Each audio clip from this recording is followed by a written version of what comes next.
Hi viewers, అందరికీ నమస్కారం. 2024లో August 5వ తేదీ నుండి శ్రావణ మాసం ప్రారంభమవుతుంది. శ్రావణ మాసం అంటే భక్తుల అడావిడి మామూలుగా ఉండదు. ప్రతిరోజు కూడా ఎంతో విశిష్టమైన రోజు అని చెప్పాలి.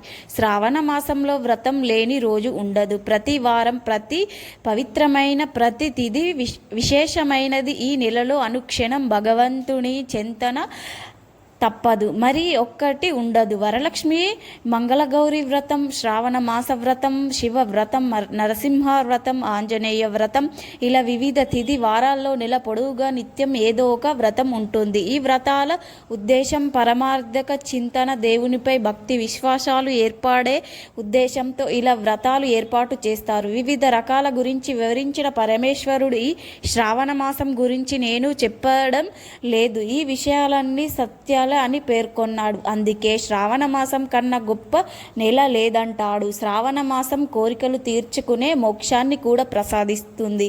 భోగ మోక్షాకరుడు పేరు ఉన్న ఈ నెలలో నిచ్చెన మనసుతో దైవాన్ని ఆదరిస్తే జీవితం సతమతమవుతుంది. ఆడవారు ఇంటికి వస్తే ఏదో ఒకటి ఇచ్చి పంపించటం, ఆడవారు ఇంటికి వస్తే తాంబూలం కానీ వస్త్రం కానీ పూలు కానీ ఇస్తారు. ఏమీ లేకపోతే ఒక పండు ఇచ్చి కుంకుమ బొట్టు పెట్టి తాంబూలాన్ని శ్రావణ మాసంలో ఇంటికి వచ్చిన వారికి పొడవునా కూడా ఇవ్వకూడదు అని శాస్త్రం చెబుతుంది. కాదని ఇంటికి వచ్చిన వారికి ఈ వస్తువులను ఇస్తే ఇంటికి దరిద్రం పడుతుంది, సంపదలు అన్నీ కరిగిపోతాయి, లక్ష్మీదేవి మీ ఇంటి నుండి వెళ్ళిపోతుంది, ధనమంతా కరిగిపోతుంది, చేతిలో ఒక్క రూపాయి కూడా మిగలదు, అడుక్కునే స్థాయికి వెళుతారు. కనుక ఎవ్వరూ కూడా శ్రావణ మాసంలో ఇంటికి వచ్చిన ఆడవారికి ఈ వస్తువులను ఇవ్వవద్దు, కోరి కష్టాలను తెచ్చుకోవద్దు. మరి ఇంతకీ శ్రావణ మాసంలో ఇంటికి వచ్చిన వారికి ఏ వస్తువును ఇవ్వకూడదు అనే విషయాన్ని ఇప్పుడు మనం ఈ వీడియోలో వివరంగా తెలుసుకుందాం. అలాగే మా ఛానల్ని లైక్ చేయండి, షేర్ చేయండి, సబ్స్క్రైబ్ చేసుకొని మాకు సపోర్ట్ చేయండి. మీ సపోర్ట్ మాకు చాలా అవసరం. ఈ శ్రావణ మాసంలో వచ్చే సోమవారాలు, మంగళవారాలు, గురువారాలు, శుక్రవారాలు, శనివారాలు అన్ని పవిత్రమైన వారాలే. ఈ మాసం అంత పవిత్రమైన మాసంగానే భావిస్తారు. కాళ్ళకు పసుపు, తలలో పువ్వు,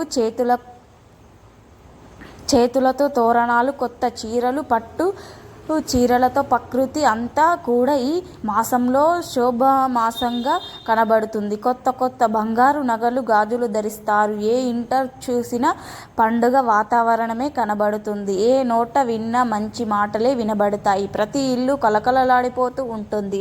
శ్రావణ మాసం అనగానే ప్రతి ఇంటిలో లక్ష్మీదేవి తిరుగుతున్నట్లుగా అనిపిస్తుంది. ఈ నెల రోజులు ఉదయం సాయంత్రం ప్రతి ఇల్లాలు అందమైన ముగ్గులతో, పచ్చని మామిడి తోరణాలతో, ఆ భగవన్ నామ స్మరణతో, అమ్మవారి పూజలతో కలకలలాడిపోతూ ఉంటుంది. మనకు ఉన్న ఈ 12 తెలుగు మాసాల్లో 5వ అయిన శ్రావణ మాసం ఎంతో పవిత్రత కలిగినటువంటిది. ఈ నెలలో ఎటువంటి చంద్రుడు శ్రావణ నక్షత్రంలో సంచరించడం వలన ఈ మాసానికి శ్రావణ మాసం అనే పేరు వచ్చింది.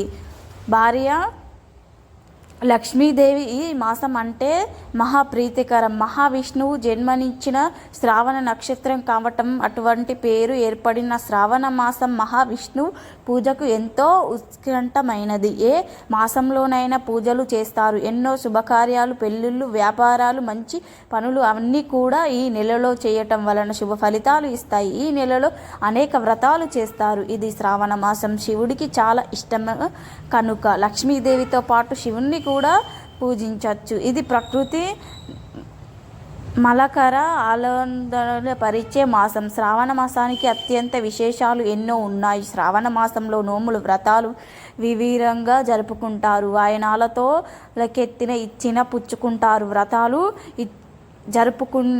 జరుపుకునే మహిళలు పట్టు చీరలతో, నగలతోనూ కలకలలాడిపోతూ కనిపిస్తూ ఉంటారు. అందుకే శ్రావణ మాసాన్ని నగల మాసం, శనగల మాసం అని కూడా అంటారు. ఆధ్యాత్మిక విశేషాలను పక్కన పెడితే శ్రావణ మాసంలో వాతావరణం కూడా మార్పులు వస్తాయి. వర్షాలు కూడా ఈ మాసంలో ప్రకృతి మాత అందాన్ని పెంచుతుంది. అందుకే శ్రావణ మాసంలో మగవారు అంతా పొలం పనుల్లో తీరిక లేకుండా ఉంటారు. ఈ మాసంలో ఆడవారికి తమ ఇష్టమైన నోములను, పూజలను చేసుకునవలసిన అవకాశం చెక్కుతుంది. ప్రదంగా సాగే హైదవ కేతువుల్లో ఆడవారు పూజలు చేసుకునే అవకాశం శ్రావణ మాసంలోనే ఎక్కువగా చిక్కుతుంది. ఆ విషయంలోనికి వస్తే శ్రావణ మాసంలో ఇంటికి వచ్చిన ఆడవారికి తాంబూలం, ఆకులు, పూలు, శనగలు ఇచ్చి చాలా మంచిది. ఏమీ లేకపోయినా ఆమెకు లక్ష్మీదేవిని భావించి మంచినీళ్ళు ఇస్తే సరిపోతుంది. అంతే. కొంతమంది తెలియక ఏ వస్తువును పడితే ఆ వస్తువును ఇస్తూ ఉంటారు. దాని వలన లేనిపోని కష్టాలు వస్తాయి. ముఖ్యంగా ఇంటికి వచ్చిన ఆడవారికి ఎట్టి పరిస్థితుల్లోనూ కూడా కొబ్బరి నూనె ఇవ్వకూడదు. కాదని ఇస్తే దరిద్రం చుట్టుకుంటుంది, లక్ష్మీదేవి అనుగ్రహం తగ్గిపోతుంది. అంటే కొంతమంది ఆడవారు వేరే వారి ఇంటికి వెళ్ళినప్పుడు తలకు రాసుకోవడానికి లేదా కాళ్ళకు చేతులకు రాసుకోవడానికి నూనెను అడుగుతూ ఉంటారు, ఇస్తూ ఉంటారు. కానీ శ్రావణ మాసంలో అలా ఇంటికి వచ్చిన ఆడవారికి కొబ్బరి నూనె ఇస్తే లక్ష్మీదేవి ఇంట్లో నుండి వెళ్ళిపోతుంది, మీకు దరిద్రం పడుతుంది, చేతిలో రూపాయి కూడా మిగలదు. కనుక శ్రావణ మాసంలో ఎవరు కూడా ఇంటికి వచ్చిన ఆడవారికి కొబ్బరి నూనె ఇవ్వద్దు. కొంతమంది ఇరుగు పొరుగు వారి ఆడవారికి తెలియక ఉప్పును, పసుపును, చింతపండును, వంట నూనెను అప్పుగా అడుగుతూ ఉంటారు. చాలామంది ఏముందులే అని అడిగారు కదా అని ఇచ్చేస్తూ ఉంటారు. మామూలు రోజుల్లో ఉప్పును, పసుపును, చింతపండును, నూనెను అరువుగా ఇచ్చినా పర్వాలేదు, కానీ శ్రావణ మాసంలో మాత్రం వీటిని అప్పుగా ఇవ్వకూడదు. ఎందుకంటే వీటిని అరువుగా ఇస్తే మన ఇంట్లోని లక్ష్మీదేవి వారి ఇంట్లోకి వెళ్ళిపోతుంది, మనమంతా పోతుంది. కనుక శ్రావణ మాసంలో పొరుగింటి వారికి, స్నేహితులకు, బంధువులకు, మన ఇంటికి వచ్చిన వారికి వస్తువులను అస్సలు ఇవ్వకూడదు. అలాగే శ్రావణ మాసంలో ఇంటికి వచ్చిన ఆడవారికి ఎట్టి పరిస్థితుల్లోనూ కూడా పాలు, పెరుగు ఇవ్వకూడదు. అంటే కొంతమంది ఆడవారు తాంబూలం తీసుకోవడానికి వచ్చినప్పుడు మజ్జిగను కానీ పాలను కానీ త్రాగడానికి ఇస్తూ ఉంటారు. కానీ అలా కూడా పెరుగును, మజ్జిగను, పాలను ఇవ్వకూడదు. అంతేకాదు పెరుగును, పాలను పొరుగింటి వారికి అప్పుగా కూడా ఇవ్వకూడదు, ఇంటికి వచ్చిన వారికి కూడా ఇవ్వకూడదు. కాదని ఇస్తే కష్టాల పాలు అవుతారు. మంగళవారం, శుక్రవారంలో డబ్బును వేరే వారికి అప్పుగా ఇవ్వకూడదు. ఆ రోజుల్లో ఆగి ఆ తర్వాత రోజు ఇవ్వాలి. చాలామంది ఆడవారు తమ బంగారాన్ని స్నేహితులకు కానీ, అక్క చెల్లెళ్ళకు కానీ ఒక్కరోజు పెట్టుకోవడానికి ఇస్తూ ఉంటారు. కానీ వేరే వారికి ఇవ్వకూడదు. కాదని ఇస్తే ఆ బంగారం నీ దగ్గర నిలవదు, బంగారాన్ని తాకట్టు పెట్టవలసిన పరిస్థితి వస్తుంది, లేదా ఆ బంగారాన్ని అమ్ముకోవలసిన పరిస్థితి వస్తుంది. కనుక శ్రావణ మాసంలో మీ బంగారాన్ని వేరే స్త్రీలకు ఇవ్వకూడదు. శ్రావణ మాసంలో ఈ వస్తువులను ఇంటికి వచ్చిన వారికి, పొరుగింటి వారికి, స్నేహితులకు ఇవ్వకుండా ఉంటే లక్ష్మీదేవి మీ ఇంట్లో నిలుస్తుంది, లేదంటే మీరు కష్టాల పాలు అవుతారు. కనుక అందరూ జాగ్రత్తగా పాటించండి. శ్రావణ మాసం అంటే లక్ష్మీదేవికి ఎంతో ప్రీతికరం. అయితే శ్రావణ మాసంలో పొరపాటున కూడా కొన్ని తప్పులు చేయకూడదు. లక్ష్మీదేవి అనుగ్రహం పొందాలి అంటే తప్పక కొన్ని నియమాలను పాటించాలని శాస్త్రం చెబుతుంది. ఈ నియమాలను పాటిస్తే లక్ష్మీదేవి కటాక్షం కలుగుతుంది. మరి ఆడవారు శ్రావణ మాసంలో తప్పనిసరిగా పాటించవలసిన ఈ నియమాలు ఏమిటో ఇప్పుడు మనం ఈ వీడియోలో తెలుసుకుందాం. సకల దేవతలకు ప్రీతికరమైనది శ్రావణ మాసం. ప్రతిరోజు పండుగ, ఆడపడుచులు సంతోషంగా ఉండే మాసం. కలియుగ దైవం శ్రీ వెంకటేశ్వర జన్మించిన శ్రావణ నక్షత్రం పేరుతో వచ్చిన ఈ మాసాన్ని అంటే శ్రీ మహావిష్ణువుకు ఎంతో ఇష్టం. వరలక్ష్మి, గౌరీ, సుబ్రహ్మణ్య, రాఘవేంద్ర, వృషభాది దేవతలకు కూడా అత్యంత ప్రీతికరమైనది, ముఖ్యమైనది. పండుగల వాటి విశిష్టత చాలా ఉంది.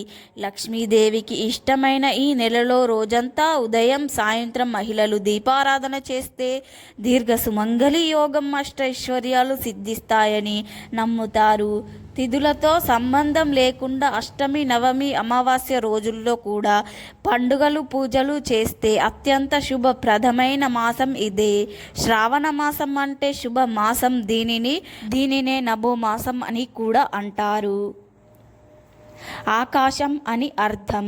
ఈ నెలలో వచ్చే సోమవారాలు, మంగళవారాలు, శుక్రవారాలు, శనివారాలు ఎంతో పరమ పవిత్రమైనవి. ఈ మాసంలో అనేక ముఖ్యమైన పర్వదినాలు, పండుగలు వస్తాయి. అత్యంత పవిత్రంగా భావించే శ్రావణ మాసంలో ఇల్లు, ఆలయాలు, భవన నిర్మాణ సంస్థలతో శ్రావణ మాసం చేపట్టే ఎలాంటి కార్యాలైనా ఎంతో పవిత్రత ఉంటుంది. ఈ మాసం అంతా వివాహాలు, నోములు, వ్రతాలు, పూజలు, శుభకార్యాలతో సందడిగా ఉంటుంది. ఈ మాసంలోని ప్రతి శుక్రవారం మహిళలు మహాలక్ష్మి అలంకరించుకొని తమకు 6 ఆరోగ్యాలు, అష్టైశ్వర్యాలు సిద్ధించాలని తనకు ప్రత్యేక పూజలు నిర్వర్తిస్తారు. పురాణాల ప్రకారం పాల సముద్రంలో ఉద్భవించిన అల్లహాన్ని పరమశివుడు శ్రావణ మాసంలో సేవించి నీలకంఠుడుగా లోకాన్ని ఉద్ధరించాడు. ఈ మాసంలో ఒక్కొక్క రోజు ఒక్కొక్క దేవుణ్ణి పూజిస్తారు.